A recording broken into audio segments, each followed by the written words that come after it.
హైదరాబాద్ నుంచి ప్రత్యేక విమానంలో గన్నవరం విమానాశ్రయం చేరుకున్న జనసేన అధినేత పవన్ కళ్యాణ్. విమానాశ్రయంలో పవన్ కళ్యాణ్ ని చూసేందుకు భారీగా చేరుకున్న అభిమానులు.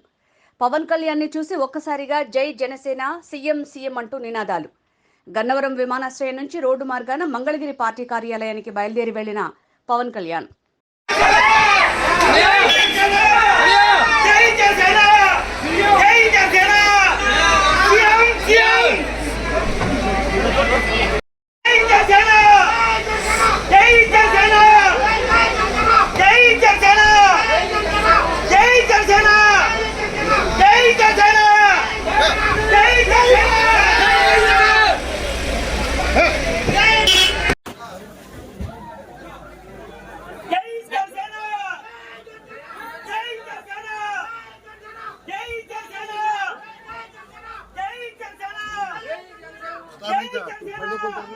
Selfie